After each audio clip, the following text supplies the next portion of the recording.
The NFL regular season is wrapping up, but there's still time to get in on the action with FanDuel, America's #1 sportsbook. Right now, new customers get $150 in bonus bets guaranteed when you place a $5 bet. That's $150 in bonus bets, win or lose. The app is so easy to use, and there are so many different ways to bet, like live same-game parlays. Find bets in the new Explore tab. Make a parlay in the Parlay Hub, the best way to find popular parlays, and more. So visit FanDuel.com/247 and make your first bet a layup. FanDuel, official partner of the NFL. Must be 21 plus and present in Arizona, Colorado, Connecticut, Iowa, Illinois, Indiana, Kansas, Kentucky, Louisiana, permitted parishes only, Massachusetts, Maryland, Michigan, New Jersey, New York, Ohio, Pennsylvania, Tennessee, Virginia, West Virginia, or Wyoming. FanDuel is offering online sports wagering in Kansas under an agreement with Kansas Star Casino, LLC. First online real money wager only. $10 first deposit required. Bonus issued as non-withdrawable bonus bets that expire 7 days after receipt. Restrictions apply. See terms at sportsbook.fanduel.com. Gambling problem? Call 1-800-GAMBLER or visit fanduel.com/RG in Colorado, Iowa, Michigan, New Jersey, Ohio, Pennsylvania, Illinois, Kentucky, Tennessee, and Virginia. Call 1-800-NEXT-STEP or text NEXT-STEP to 53342 in Arizona, 1-888-789-7777, or visit ccpg.org/chat in Connecticut, 1-800-9-WITH-IT in Indiana, 1-800-522-4700, or visit ksgamblinghelp.com in Kansas, 1-877-770-STOP in Louisiana. Visit mdgamblinghelp.org in Maryland. Visit 1-800-GAMBLER.net in West Virginia, or call 1-800-522-4700 in Wyoming. Hope is here. Visit gamblinghelplinema.org or call 800-327-5050 for 24/7 support in Massachusetts, or call 1-877-8-HOPE-NY or text HOPE-NY in New York, or visit oasas.ny.gov/gambling. Standard text messaging rates apply. Sports betting is void in Georgia, Hawaii, Utah, and other states where prohibited.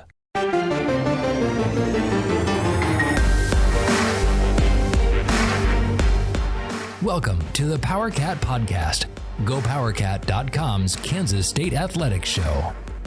Make sure you're subscribing to our show at Apple, Spotify, Amazon, or wherever you get your podcasts. Now, from the GPC studios, here's your host, GoPowerCat publisher, Tim Fitzgerald. Welcome to this week's edition of the PowerCat Questions Podcast. Tim Fitzgerald, Zach Carlson, Cole Carmody, Ryan Gilbert. The whole gang is here to talk about K-State spring football. What should be the end of K-State's basketball season this week up in Kansas City. We've got it all. And, of course, you get to ask the questions at Wabash Station. First, a little housekeeping here. If you're not subscribing to GoPowerCat.com, you need to do it right now. And here's why. Because a lot of things are about to start happening that'll be of great interest to the fans for K-State sports, and that includes spring football and the great storylines coming out of that. I had a very optimistic walk and talk up on the site on Tuesday, but of course the future of Bruce Weber hangs in the balance in Kansas City in all likelihood following K-State's loss in Kansas City, whether it's the first game, second game, or in the championship. I'm sorry, I said that. It'll be the end of Bruce Weber's time in Manhattan. 10 years of coaching, 2 Big 12 titles. He did a really good job and then just kind of fizzled out here at the end. We will have so much coverage on the search for a new coach. You want to be a part of it, and we're offering you 50% off on your first year to become part of the Go PowerCat family. Now, if you've subscribed to us before and you haven't lately, maybe give us another try. We do things a lot differently now than we used to. We have really tailored our coverage following the analytics of what people are reading and what they're interacting with. We've really zeroed in on a pretty good slate of coverage that we offer on a normal basis. Make sure you check us out. Head on over to Go PowerCat, click that green join button, and get into the family. Whew. And we're sponsored by The Fridge. Speaking of family, if your uncle and your daddy owned a still, they wouldn't be as good as The Fridge Wholesale Liquor. I have no idea what that means. That was a weird endorsement. Does anyone still have a still, though? Like, not in Kentucky. I mean, like, around Kansas, you think there's anyone out there just making their own moonshine? Somewhere in Western Kansas. There's somebody. I would bet. I put my money on southeastern Kansas. I agree with Fitz. I think Adam K63 might be the person to do that.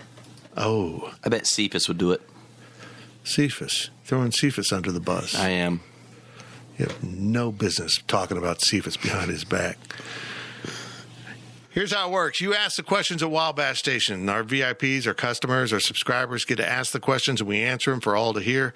This will be a little bit of football, a little bit of basketball, and we're going to let Cole Carmody take it away with our first set of questions. First question of the podcast comes from CW PowerCat. Where does Nigel Pack rank amongst the best shooters in K-State history? Pure shooters. Shooters, my bad. Yes, thank you, Ryan. Well, there's a difference. He's getting up there, but, shooting the ball is a lost art. It's hard to say where he's at because dudes in the 50s and 60s and 70s could stroke the ball. It may not have been, and honestly, and part of it is, I go back and watch any highlights. The defense isn't the same. You can just rise up and shoot a ball from out there. I mean, he's not Mike Evans level. He's not Chucky Williams level, the purple pop guns. He's not Steve Henson's level. Maybe he's very comparable to Jake, kind of developing along the same lines. Maybe ahead of Jake, actually. Between freshman and sophomore year, Jake didn't really blossom until his junior, senior year. But he's up there, man. He can shoot the ball, and it's pretty pure. You leave him open. It looks the same. He's a great shooter, man. That shot looks the same virtually every time. And that's how you make a lot of threes. You don't alter it. Ish Massoud, my body angle's this way, now my body angle's that way, and now my release point. You just can't do that. You got to release it the same, and he's really good at it. So I don't have a list, but I would say of modern-day shooters, he's probably second to Steve Henson and, right there with Jake. Barry Brown was pretty darn good, but I think Nigel's even better than Barry, the difference being Barry could get to the hoop. Really, he was so strong and so effective going to the hoop that if you closed out on him, he went around you. And if you gave him room and gave him a clean look, which Nigel wasn't getting a lot of, he would make those. So is Daphne demanding a lot of attention right now? She's demanding a lot of attention right now. Daphne was a star on a radio hit I did for KSAL out of Salina today. She was barking at any and everything. We just rolled through it. She's been high maintenance today. She's been very stressed out. I'm beginning to wonder if she's a Bruce Weber fan.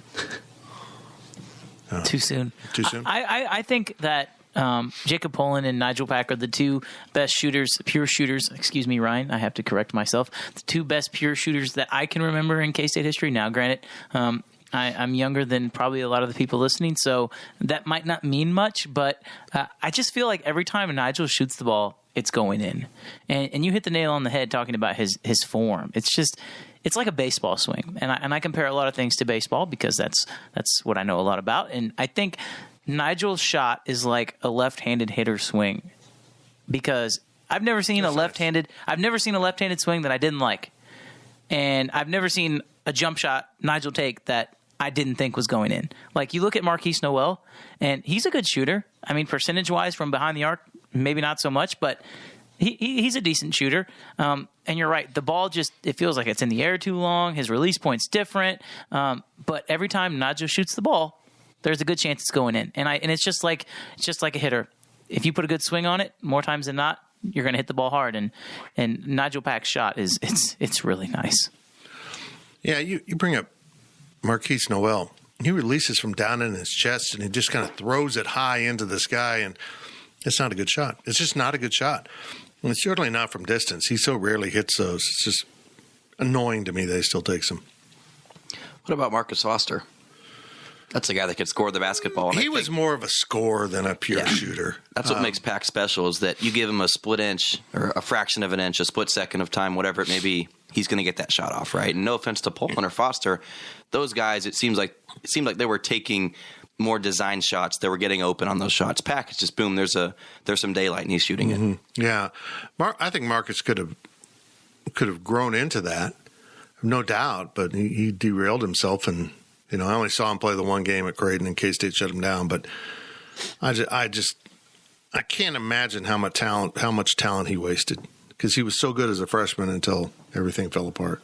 Do you think that if Nigel can create his shot, that he'll be amongst the best scorers that K-State has had in a while, right? Because anytime he catches the ball, he's a threat to score, right. But he has to start creating his shot more, I think, to become that elite scorer. Oh, when they overcompensate and come out and try to close the gap too much. He's got to get around him, and he's gotten better with that floater, and that's going to have to be a really effective weapon. He's going to have to work on, the floater with both hands going forward, so that if he's free, he can create some space and get in there and shoot the little floater, which until he's really effective with it, they'll give him that. They don't want him shooting those threes because he can hit 50% on you real quick.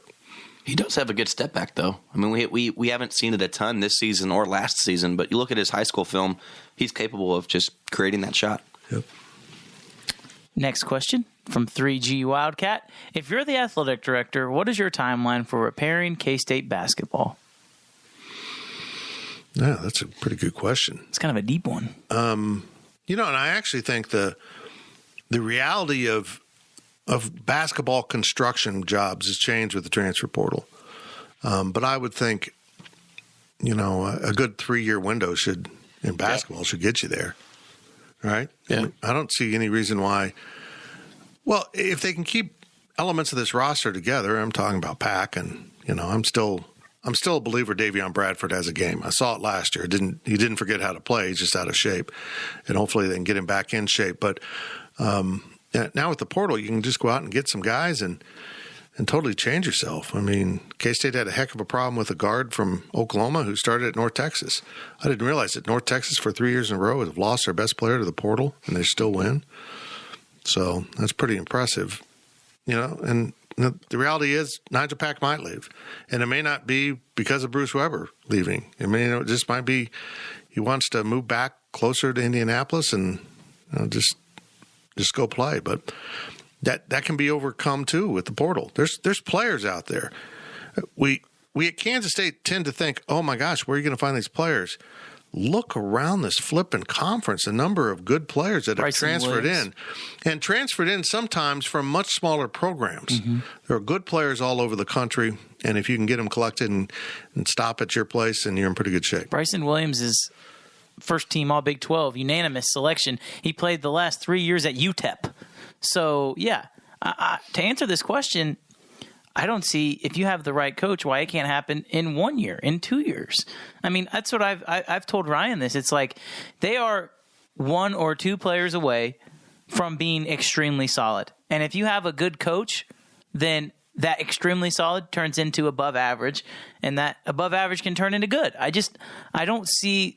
see how there is a core, assuming you keep Nigel Pack and Fitz. I'm with you that yes, from a production standpoint, those points will have to come from somewhere, right? So if he leaves, those points will have to come from somewhere. But assuming he stays, assuming he gets better, which I think is a very likely outcome, I think if Ish Massoud can stick around, I still see some potential in Massoud.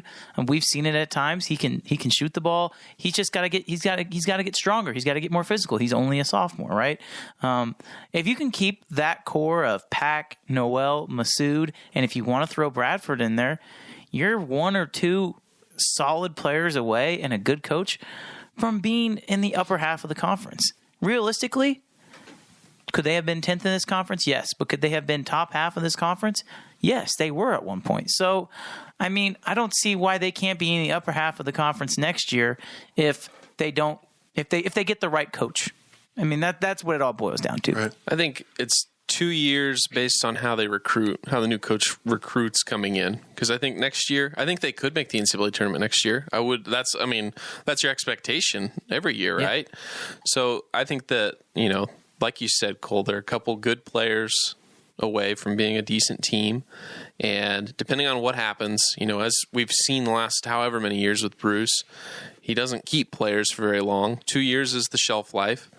And if Nigel Pack leaves, you got exactly what you've gotten out of every player the last 3 years. 2 years, decent career, thanks to Nigel. But if he wants to stay, that's great for the rest of the team, and especially that 2-year window that I'm giving here. If Nigel stays his senior year, yeah, they should be good, especially if they can recruit some high school kids, have a bunch of sophomores in 2024 that, are going to be the next, and then you can kind of sprinkle in the transfer portal a little bit. So I don't think it's going to be a long time. If the same scenario would have happened, 3 years ago when the transfer portal didn't exist, man, you're looking at a 4 or 5 year job just just to turn things around. But the transfer portal changes a lot, and you can have, freshmen and sophomores, they can be impactful players in NCAA basketball.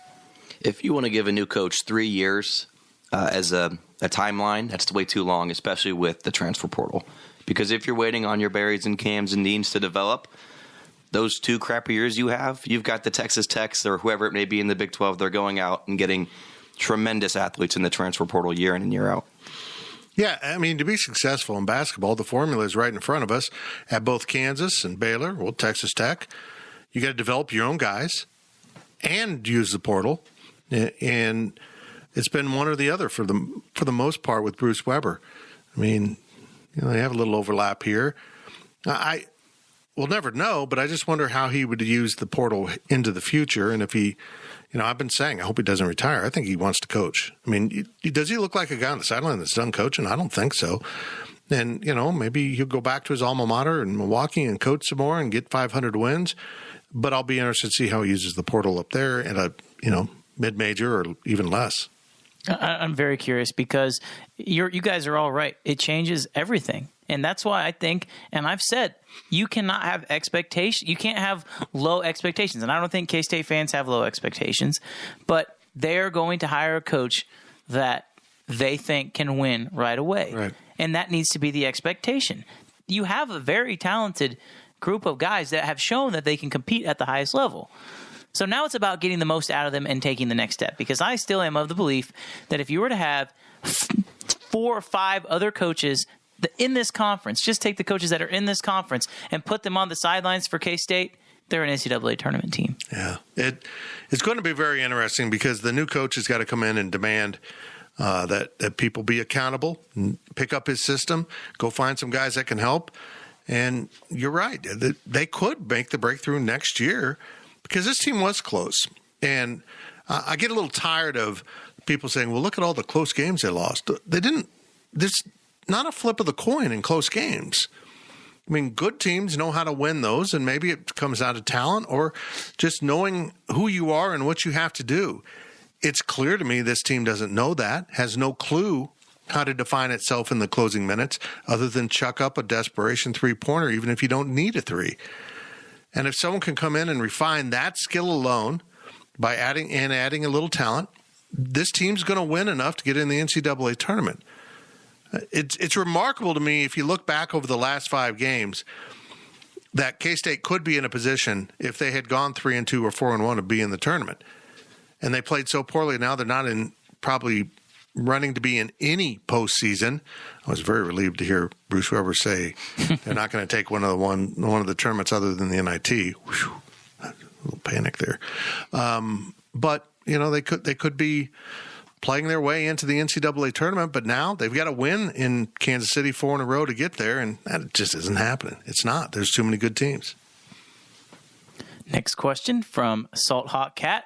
Would Brad Underwood take a pay cut to coach at his quote-unquote dream job alma mater?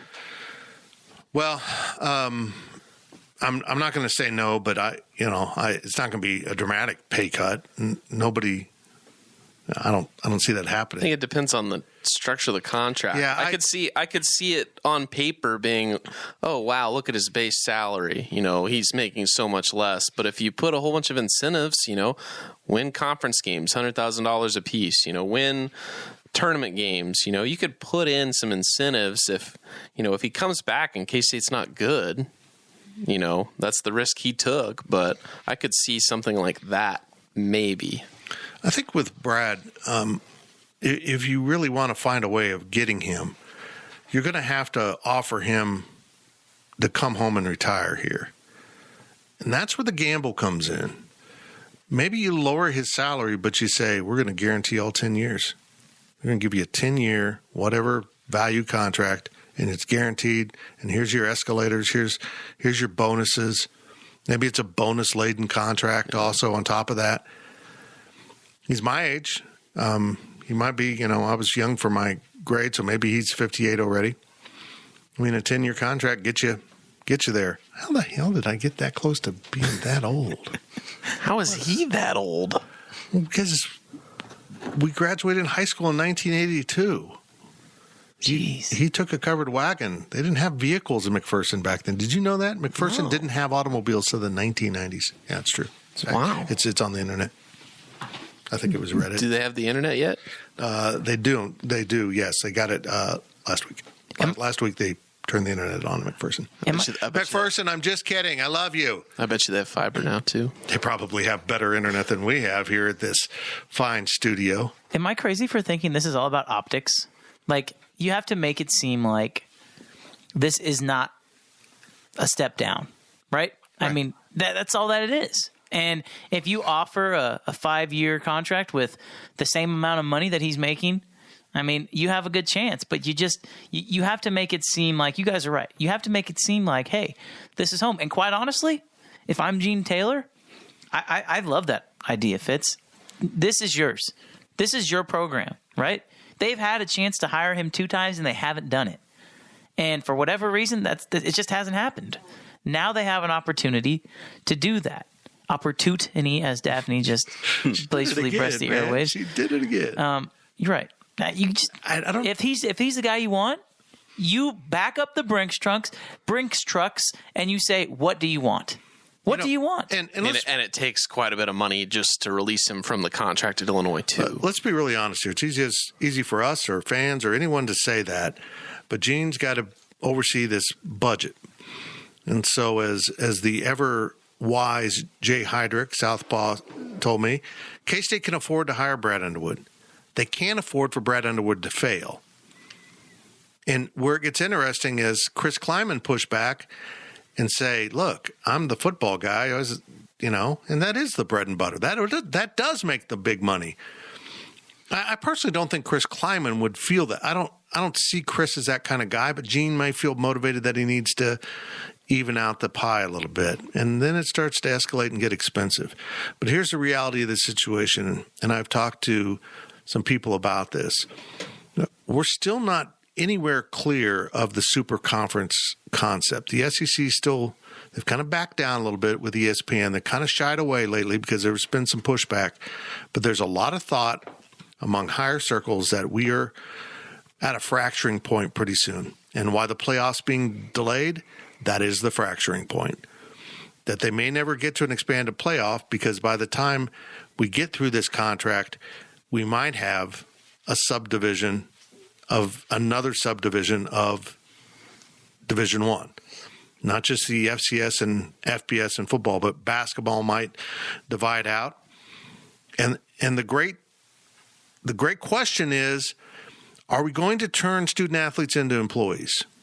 And it sounds noble and it sounds good, but it will destroy college athletics, and here's why.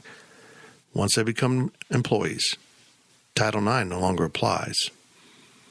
And at that point, if you're an athletic department and you've already broken away kind of from the NCAA, which is what we're talking about, I think that higher division will just say, NCAA, we're done with you. You're no longer obligated to offer X number of sports. And there is a real feeling we're heading into a world that everything will become club except football and men's basketball. If you can't make the money to pay the student athletes and to do all the stuff you need to, you're not going to be out there. And I'm very disturbed by that. Wouldn't that just make more sense to pay your coaches even more money then? Well, it certainly makes this point. And I've always argued this. And the argument pushback has always been Title IX, but it doesn't really apply there. I think, bluntly put, I think Olympic sport coaches are overpaid. They're not generating revenue. I don't understand why people are running a business, which is what they are getting paid $500,000 to $1 million and never coming anywhere turning a profit. It's just me. I know that's not popular probably with some people. Or the team's not performing to paying your coach $1 million. Honest to God, I don't understand why any coach not in football or basketball would have a guaranteed contract. There should no reason for these athletic directors to be offering those guaranteed contracts. It's grossly irresponsible unless that sport is generating enough money to buy out those contracts. I kind of wandered off in the weeds here. Well, good thing we're staying on this topic. Next question from Gato Blanco _ in Mexico. Is it Gatto? It's Gato. It's a cat. Did I not say that? You said, what'd you say? Gato. Gato. It's like OJ's butler. Cato.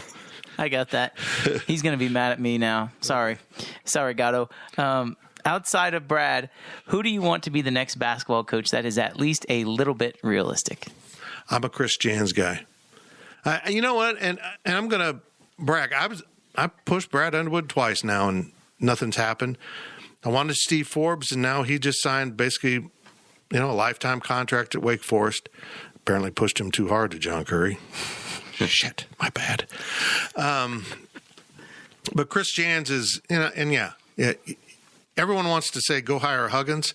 You're not going to find anyone. Like, in case he's not hiring a Patino, he's not coming here. He's a bright lights, big city guy. Hugs was perfect for Manhattan. He loves Morgantown. Cincinnati was big for him, but Cincinnati is a rather, I don't know. I don't want to insult Cincinnati. It's not a highbrow town. It's a Hugs kind of place. Skyline chili kind of place. Yeah, exactly. Here's some noodles with some chili on top. It's delicious. It's freaking spaghetti, but with chili. What?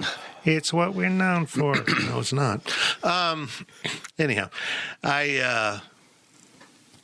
you got to find someone with a little bit of ding and damage, and Chris Jans is that. He had a bad incident, bad decision making at a job, ended up in New Mexico State, which is typically known as the farthest corner of NCAA competition, and he's winning.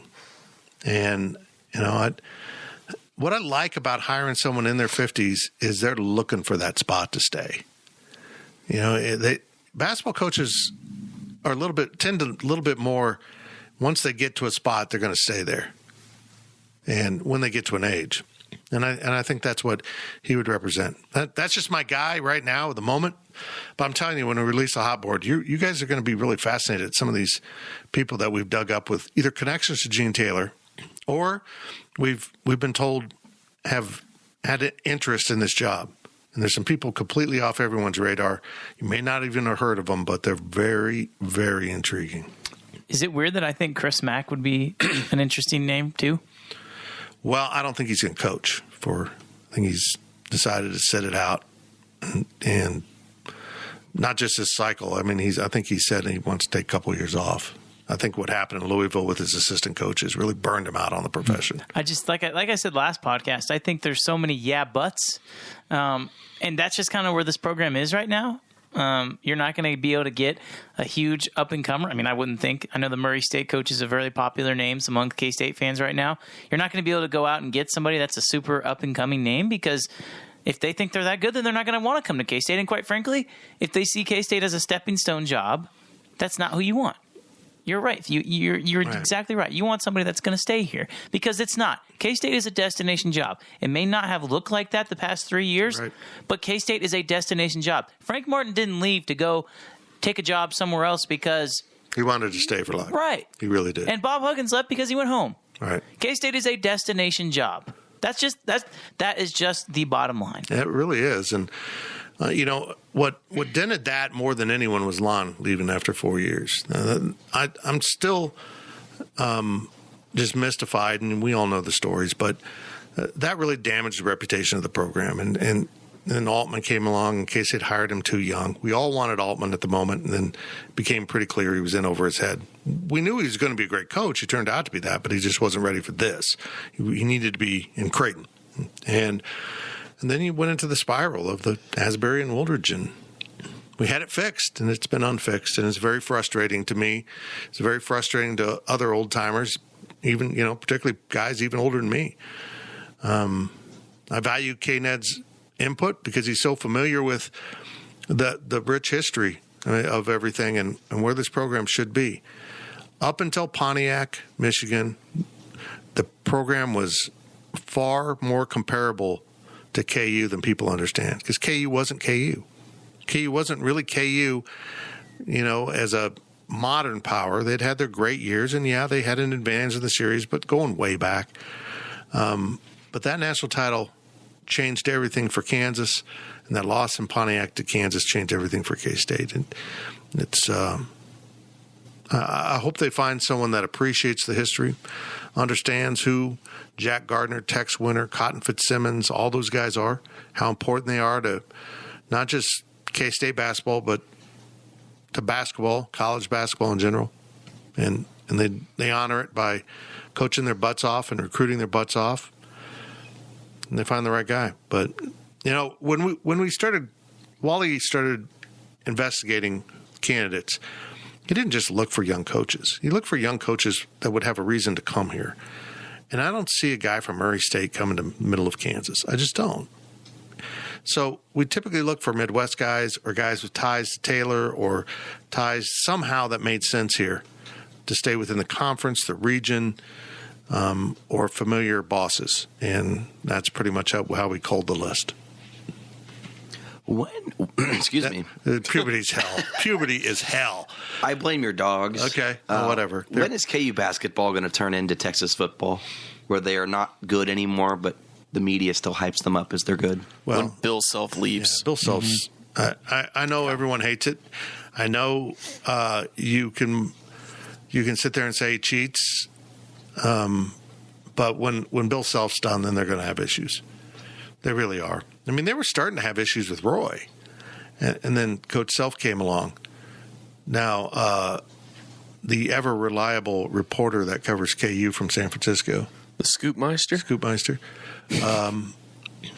said that, they're coming with a 2-year postseason ban for Self and Townsend. I don't think it would just be postseason. There'd be more than that. That's just silly. He said it was going to happen before the Big 12 tournament, so he's got one day. Well, hold on. That or they're going to the Big 10 before the Big 12 tournament. Are they going to compete in Kansas City or are they going to compete in Indianapolis? I'm really confused at where they're playing. From when the Big 12 tournament starts, when KU actually plays. 'Cause there's a day difference. I don't see that happening. He's been wrong so many times. It's amazing. It's impressive. How? They're just going to ban the coach or the team? Coach. The coach. How many times in NCAA history has that happened? Now, where they just ban the coach? Because this doesn't happen. This isn't the NCAA handing down the penalties. It's this other committee. That KU is the first one to go through this committee. And I've been saying that I think the NCAA was trying to slow play Oklahoma State to figure out how the committee was going to start assessing penalties. And the committee might be looking at it exactly the way I look at Oklahoma State. Why are you punishing the kids in the program right now who have nothing to do with what happened? And maybe that's what they're assessing. But I'm telling you, taking someone out of the postseason isn't enough of a penalty. They need to be taken off. It's a recruiting problem. They should be taken off the road recruiting, in addition to game bans. So we'll see how it all plays out. But this is a meaningful moment for the NCAA, and I truly mean this. If they turn away from really punishing KU in a meaningful way, I think the NCAA is done. Because everyone else will say, well, what's the matter? What they've gained from cheating far outweighs the penalties they were just assessed. So everyone go all in and cheating, and the NCAA won't be able to monitor it. And that's where we are with the NIL. Look, I want to say this, too. People keep saying, well, what that coach did is legal now. Not really. Not really. You still can't be arranging money to go to players. That's not legal. Now, whether the NCAA wants to enforce it, that's a different question. But the NIL is separate from the schools. The schools can't be involved. So, yeah, there should be penalties here. Well, good segue into the next question from Get Out More Cat. It's almost like you knew it was coming, Fitz. When this current renovation plan is finished, do you expect most of the donors to shift donations to the NIL groups? I feel like by the time the renovations are done, the landscape of college sports will be different than what it is today and what the goal of those projects were. So I don't really know what's going to happen. Things change monthly. Well, it literally does. I mean, this group of renovations is one thing, but they still need to address Bramlage. And that needs to be addressed even in a vast change of, you okay over there, Gills? Excuse me. It's not the dogs. They've just been groomed and they've had baths. It's not the dog. Don't blame my hyperallergenic dogs for your issues. Hyper or hypo? I don't know. I'm just talking. I mean, dude is pretty hyper. Yeah, he's got a goofy allergenic. So, I mean, even if the worst happens and we're down to football and basketball, you're going to need to renovate Bramlage even more. And what's funny about these renovations is they're not the renovations we thought of when we voted to build Bramlage, and I apologize for the 900th time that we ever voted that, but we were lied to what the building was going to be. It's nothing like what we were voted on.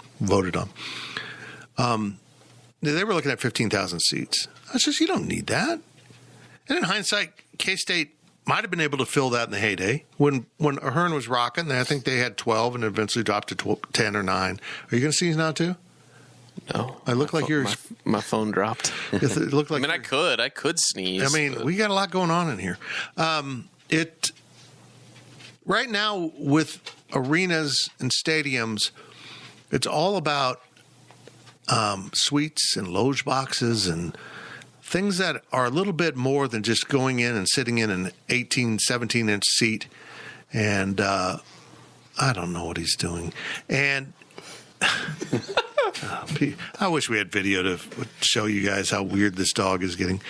I'm sorry about talking about the dog so much. Anyhow, they'll lower the capacity of Bramlage again. I know they will, but they'll have courtside loge boxes or something, and it'll be really cool. But that's got to be coming. That's got to be up there. And then at what point do you start looking at other things to add even more revenue to the football stadium? So, no, I don't think renovations really change, but I think Zach's right. The renovations won't be on volleyball and Olympic facilities if they're in peril. I mean, I think when that volleyball facility gets built, I don't think it'll ever get renovated. Like, I think it'll go 30 or 40 years.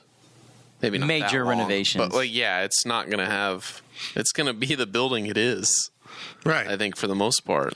And really, I mean, Bramlage didn't get any major renovations until 20 years down. Yeah, until the Shamrock Zone. Yeah, essentially. I mean, the loge boxes.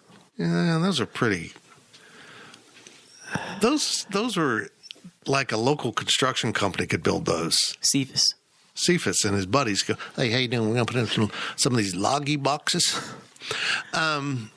I mean, but you're right. I mean, Bramlage opened in what, 88? It was what, 07? Oh, that's a long time. It was the 20th season, I believe. Oh, my God, I'm so old. Why did I vote on this thing? Huh? But, yeah, I think you're probably right. I mean, they'll paint it and they'll get a new court and... I just hope that they put the silver on the outside of it like they have on all the other, like anything that's not limestone that they've built recently, it's silver. Mm-hmm. I hope they just panel Bramlage silver. That's my really only wish right now. Make it look like a spaceship. What if they made it an actual spaceship? Should check out Soldier Field. It's available. It is available. Yep.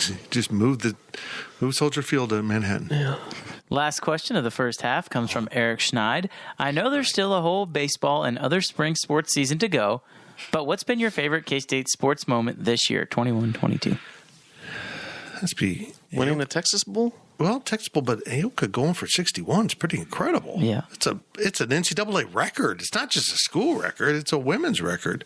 Well, so was the 7 sacks that Felix Anudike-Uzomah had. He had 17. He had 17 sacks in that game. The NCAA said they were. That's my answer. That was pretty incredible. I mean, just seeing how dominant he was, and the fact that it happened at the end of the first half, it was back to back to back. It took such a unique set of circumstances.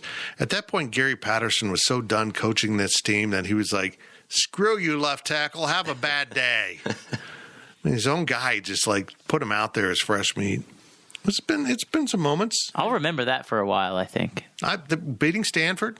That one. That was a good way to start the year. If you want to go with a loss, the Texas game. Really, why would we go with a loss? Why would you bring that up right now? Why? We're all in good mood. Saying favorite is bad, but I think Skyler getting hurt. Important moments.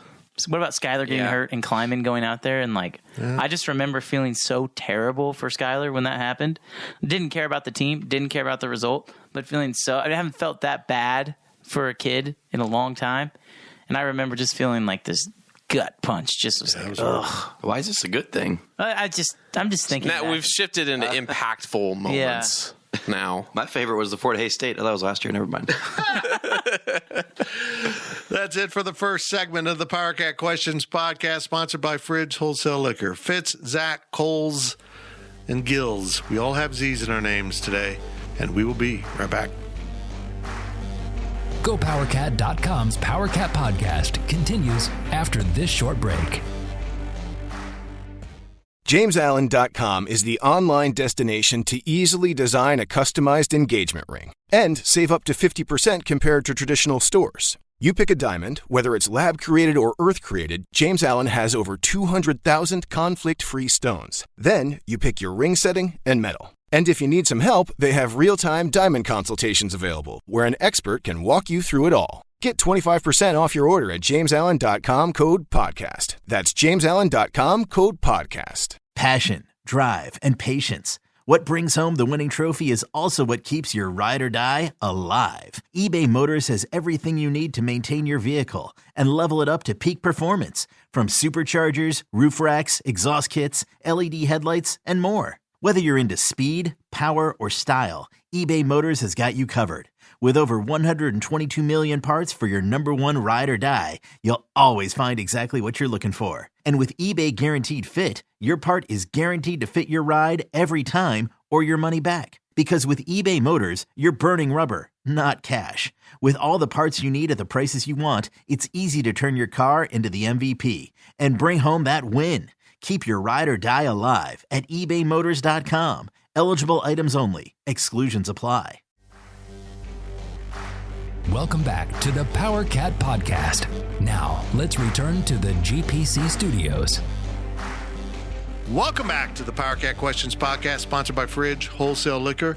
When you're in town, make sure you're stopping by the Fridge for all of your liquor needs, all your party needs. They got it all right there at the Fridge.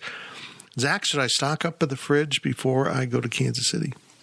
Or should I just raid my own bar that was all bought at the Fridge? Just raid your own bar. So many big decisions. Don't you still have some Yingling that I bought last summer? I do. I still have one of those little cases there. Yep. Well, not going to Kansas City, I can tell you that. That's too heavy. It's too heavy. sad. I got to carry in like 4 bags into my room. I've got my suitcase with an array of different clothing selections because it's going to vary from 60 to, I think, below 0 in Kansas City. I don't know. I got in the podcast Go bags, 2 of those, because we expect to have to make a podcast. And then my regular bag. It's going to be, it's overwhelming, Zach. It's hard to be me, man. It's a lot. It's hard to be me. But I manage it by going to the Fridge. Here's your questions from Wabash Station. Gills is going to take over now because I think we're turning our attention to football after an epically long basketball segment. First question of the second half comes from Contra Cat. What positions need to show out this spring or consider additional inbound transfers? Safety. Safety. Well, I don't know if you're talking about football or you're just concerned for us. Did you pull a Daphne? I'm not doing the second part of this question. They don't need to bring in more transfers because they already have one. Mm-hmm. But the quarterbacks need to show out this spring of who's number 2. Because Will Howard has apparently added a whole bunch of weight, for better or worse, I don't know. 245 pounds. That is a large quarterback. I hope he's just like ripped. Maybe it's all muscle. Yeah, I mean, I hope he walks in and he's got, these huge guns. I am Will Howard. Oh, my God, he got a different voice, too. I lift a lot. 245 as a quarterback, man. That's Blake Bell territory right there. Well, it answers the question what to do on 3rd and 1. Answers the question of what they plan on using him for last year. Well, that's what we thought he was going to be.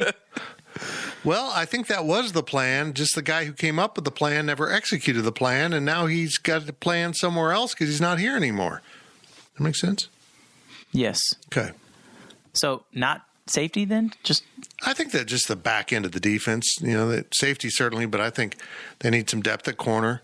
I think probably I'm just baffled by Jack Stineen at running back. I think that is just a spring thing because they're so shallow on numbers, and with the fact they don't want to overuse Deuce, I think that's just a spring thing. Now, that might be worth following up with Kleiman on, but we have to get him into media. Yeah, we got to see what he looks like. I know. I mean, he was in better shape last year than his freshman year, But I think it's a permanent change because even if they add, and I still think they will add a transfer at running back, you still have the other two guys are vast unknowns. And they've shown that they want to have three guys. And maybe Giddens is going to pan out.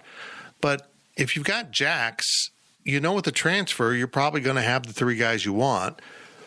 I don't know if Colin Klein's going to run the inverted diamond or whatever that was. I don't know if they're going to do that. Can you invert a diamond? I mean, isn't it the same shape upside and this? I think a diamond is a diamond. Yeah, I don't know what I'm talking about. Yeah, snip that out and put it on a promo. You kind of need the guys that can all do those things.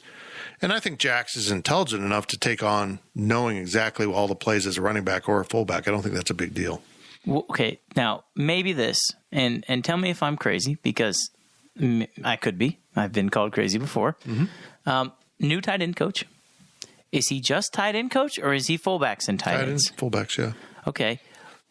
What happens if fullbacks and running backs, there's more integrated practices? Because the reason I say that is now that you have a fullback, if you plan on using him as a fullback and a running back, there's got to be a backup to him, right? If he unless he is just a full-time running back, somebody is going to have to be that part fullback, part running back.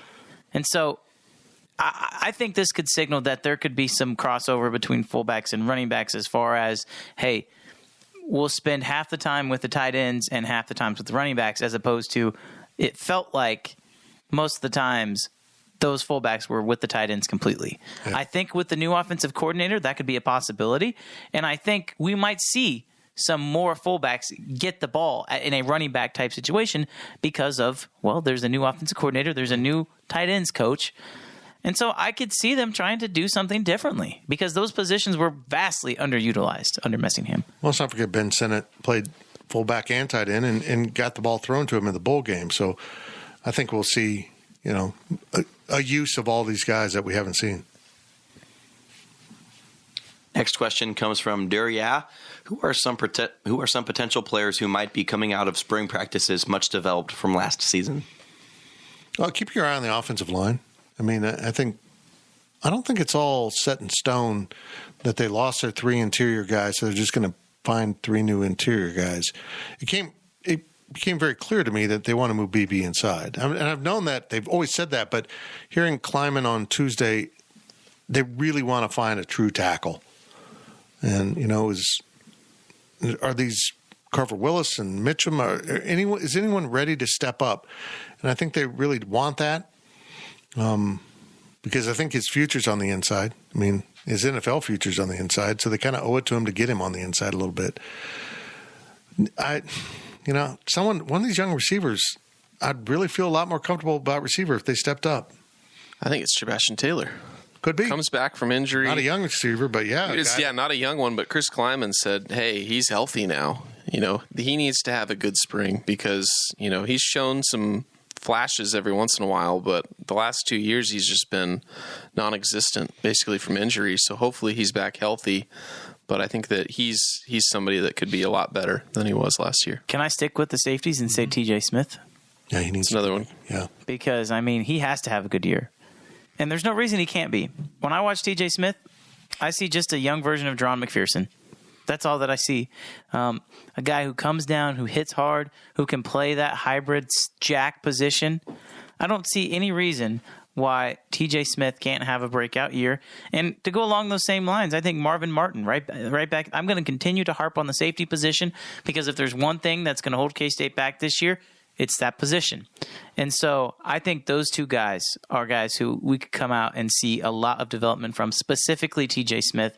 Another year fully healthy, a third year in the system, and he's got an opportunity this year to be the starter with nobody who can take his spot, and I think that's huge. Yep, I agree. Next question comes from Erastlin 1982. Other than being more aggressive, do you know anything more about what the offense might look like? No, we don't actually, and I can't wait to talk to Colin. I mean, they don't want to. They're not going to come out and tell us. Why? That doesn't serve any purpose for them to be honest about what the offense is going to look like. I think we got glimpses of it at the bowl game, how he wants to spread the ball around. And quite honestly, I can see Colin trying to get more to a Chiefs-style offense, but you got to have a Tyreek Hill really to run that. But no, I just think he wants to go faster tempo, and I like what Phillip Brooks said. It's really not about the tempo as much as he wants to be on the attack. Instead of responding to the defense, he wants the defense to respond to you. And being tempo helps with that because then they can't, make a shift that screws up your play call. You go to the line of scrimmage and read what they're doing and hike the ball and get going. So, no, I don't think we will know, but I don't think it'll be radically different. But I'm telling you, you could use the same damn playbook and it'd look like a different offense. But I think Colin will strip down the playbook and make it more simple. I think they were too focused on all the nuances of the playbook, and then they never used them. And that's my ongoing frustration was, why are you practicing this over and over and then not using it? Deuce would come in and hint about this and that being in the offense, and we'd never see it. I don't understand why coaches do that. Practice what you're going to put on the field in a game. And I would prefer if they were more simple early on and they kept layering it in. Colin's got an advantage here of the fact that nobody knows for sure how he's going to approach things. And so every game they can add a few more wrinkles in that people aren't expecting and then continue to build it. I don't know if it'll be more up-tempo, but I think from the sounds of it, especially talking to Phillip Brooks today, it sounds like they want to get more plays in.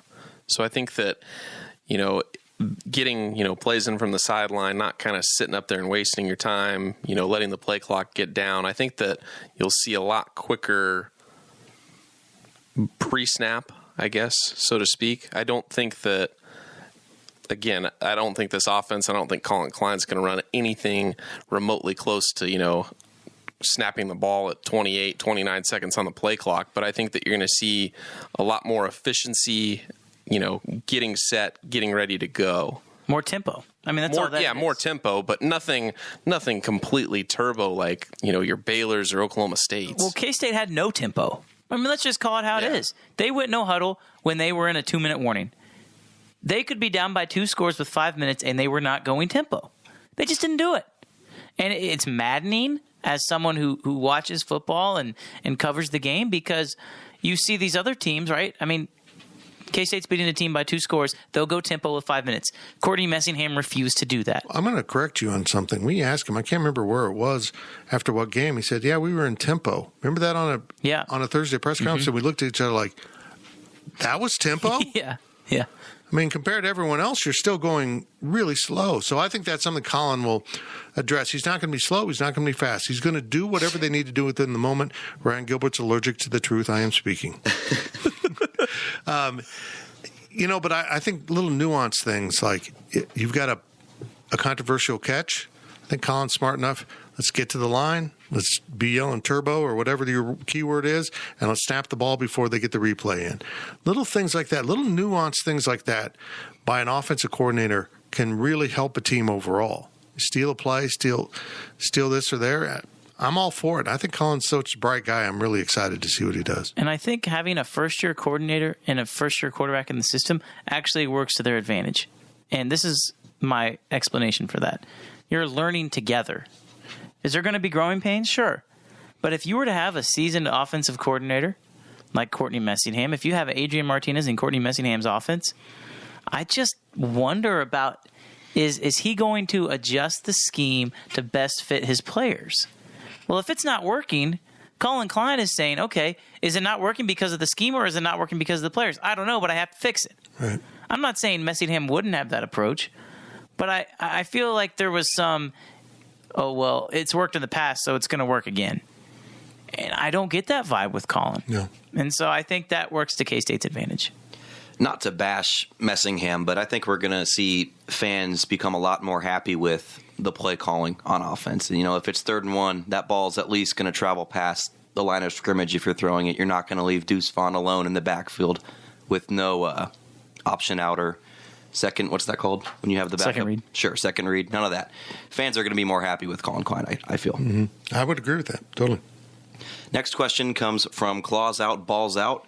What percentage would you put on this being Deuce Vaughn's last year? He might not have much more to prove, and the running back shelf life is short. Are you under the impression that Deuce Vaughn is going to be a high draft pick? Folks, he's not even as big as Darren Sproles. Right? He's not. Right. He's not as thick as Darren Sproles. I love Deuce as much as anyone, but he's going to have a real hard time finding the right place in the NFL. In fairness to that assessment, the type of body that an NFL player has today is more similar to Deuce Vaughn than it is to Darren Sproles. Well, you're right that running backs they've gotten them smaller. You can see it in Kansas City. There's no Christian Okoye's running around with shoulder pads the size of a Buick. Even Buicks aren't as big as they used to be. This is very confusing. But I still think he's so small. I don't see any indication that people will tell him, Deuce, you're going to go in the second round. I mean, I think Deuce is going to be 5th, 6th round pick. And keep this in mind. The game of football has changed so much. Running backs are not a valued commodity anymore. There's a special running back once in a while that comes along. But for the most part, look at the Chiefs again. You can plug and play different guys that you've never heard of in your life because the running back position is now complementary to the quarterback, receivers, and tight end. It's the least important of the skill positions. And that is a weird thing to say about football. And I'll add this, and I'm going to bring Ryan Gilbert's Pittsburgh Steelers in on this comparison. I think you just stole my talking point. Really? Talk about Najee. I was going to talk about Le'Veon Bell to James Conner to now they get to Najee Harris. Mm-hmm. And all three of those guys were different running backs, but they fit the system. Mm-hmm. And so it's because neither one of them are super, super special. Now, Najee Harris, I think, and you would agree with me on this, Ryan, he is different. You talk about being a different kind of running back. You look at a Christian McCaffrey. You look at a guy like Saquon Barkley, like before the injury. These guys that are first-round draft picks. They're first-round draft picks. They're going to be good running backs. But how long will they last? That's the question. A lot of the times you have guys like Deuce Vaughn, a guy like who can go in the later part of the draft and can be the third down running back, come in, be that kind of guy like Jerick McKinnon on the Chiefs. He's going to have a place on an NFL roster for as long as he can be productive because he's not on the field too much. He doesn't have that risk for injury like some do, and he's going to provide something. Right. Those guys see the field and have a longer shelf life than the quote-unquote star running back, like Todd Gurley, for example. Great running back for 2-3 years, signs a massive deal, never to be heard from again. Right. There's more cases of those kind of running backs flaming out than there is of guys that are the third down running backs who can stay in the league longer. And I think that's where Deuce is. So with that being said, why leave school early if that's all you're most likely ever going to be? Right. It doesn't make sense. And I feel like his dad being a former scout, if anybody should know that, it's him. That's a good point. All good points. Look, yeah, I don't think Deuce is ever going to get bad advice on when he should go to the league. If you're Breece Hall, you leave early because you're going to be the primary back. You're going to be beaten up and, playing over how many games they play now? 17. 217? Yeah. 217? But, yeah, it's rare to be drafted in the first round as a running back anymore. Chiefs did it recently, and you can argue about should they have done that. I think he's added stuff to the team, but was there really that much value in the first round? And that's true of almost any running back now in the league. Yeah, you look at this year and last year for the Chiefs. I mean, Edwards-Helaire was never really the guy who came playoff time, right? I mean, he's injured. Yeah, exactly. That's kind of the point. Yeah. But when we're talking about Deuce Vaughn, we haven't even mentioned the transfer portal. I would say he's way more likely to somehow transfer if, for some reason, the locker room blows up and Deuce wants out of Manhattan. That's way more likely than him getting drafted and leaving school early to go get drafted. And I'll say this: I don't think that's likely at all. Yeah. It's more likely, but not. I don't think it's that likely. I'll agree. Yep. Last question comes from El Camino Cat. Looking at K-State's current projected two deep for football, how many players do you think have NFL potential? How does this compare to previous seasons under Chris Kleiman? It's a great question. That one I needed preparation for.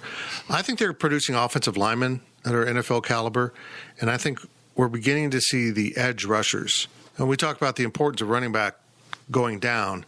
Nothing has increased more in a valuable commodity than edge guys and tight ends. That's now where the the two sides of the ball have evolved. And at least with the edge rushers, I think K-State's got some guys that can play. I think Deuce Green as a linebacker could be NFL ready. He said today he's up to 240. He's smaller than a quarterback. It's true. But that's a lot of weight for him. Yeah. But he said it's muscle. He said it's muscle, and he's more explosive and quicker. Now everyone says that. Nobody goes in and says, I put on 20 pounds of muscle, and I'm a lot slower now. Nobody says that. Except for Barry Bonds. Well, he had some help. Really? Yeah. So I hear. So Deuce Green. Yeah, I think so. Felix. Mm-hmm. Khalid Duke. Yes. Possibly if he can get fully healthy. If you listen to Fitz's walk and talk, he also talks about Sammy Wheeler. Are you still? I'm a big Sammy Wheeler fan. I think he's got to learn how to be more physical at the point of attack. But look at Travis Kelce. I mean, he's not a great physical blocker. He's a good technician. He doesn't mow people over, but he gets in their way. And if Sammy can just learn that and then get downfield and run and catch, I think Sammy could be really, really special. I think he has been, because of injuries, vastly underused, and honestly because of play calling. And I think that'll be solved with Colin Klein. He's going to spread that ball around quite a bit and not focus. We saw it in the bowl game. Deuce Vaughn was the leading receiver through the season, and then I think he had 2 catches in the bowl game. He no longer was the primary focus of the passing game. If I'm Sammy Wheeler, I'm staying for 2 years because he has this year. He's a fifth-year senior. He redshirted his first year, and then he has the super senior year. I think K-State would love for him to stay, and I think he should stay. And Daphne agrees with me because she just let out one of the nastiest farts in the history of the world, and I am just now smelling it, and it smells like onions. I think that was a disagreement fart. She doesn't want Sammy Wheeler to stay, right? Oh. That was a church house creeper. And she's just looking at us like, why are you having those faces? Oh. That's it for the podcast, I think. Or is that it? Is it? I don't know. How old is Sammy Wheeler? He's 73 years old. Seems like it. He's the Perry Ellis of K-State football. I don't know any other players that I could think of that would be. Did we name Felix, or was I not paying attention? I said Felix. Okay. And Deuce. Because Deuce, we didn't really name Deuce in this question, but Deuce Green. Both Deuces. Yes. What about Daphne's about to drop a deuce. No doubt. Echo Boydo? It's got to get bigger. I agree with that, but I've also seen guys like, come out of K-State that aren't that big that have made it in the NFL. Echo's a good cover guy. Mm-hmm. That's interesting. That's a good point. I still feel like it's only 4 or 5. Like they have 1 per class, I think is about what the number is right now. And it's still quite low. It'd probably be, if Felix decides to leave after this year, it will be him. Yeah. I think that's one of the things Chris Kleiman is going to improve. We're going to start seeing the escalation of NFL-ready talent. But so many of those guys are in the developmental program like offensive linemen, and they'll start cashing those checks, so to speak, junior, senior year. I'm excited to see what happens along that line. I'm also excited to open up the door of this studio. That's it for the PowerCat Questions podcast. I'm sorry if we stunk it up, so to speak.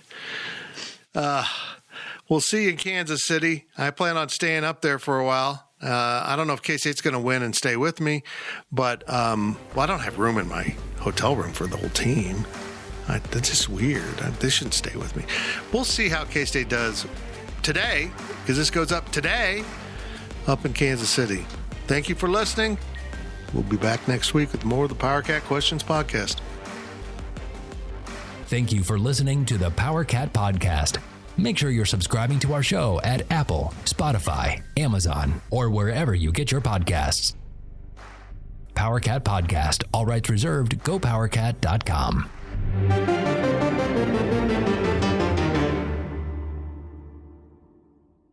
With Blue Link Plus, you can access your Hyundai Tucson Limited remotely. Doors unlocked, temperature set, lost car found. There it is. Get complimentary class-leading Blue Link Plus. Call 562-314-4603 for complete details.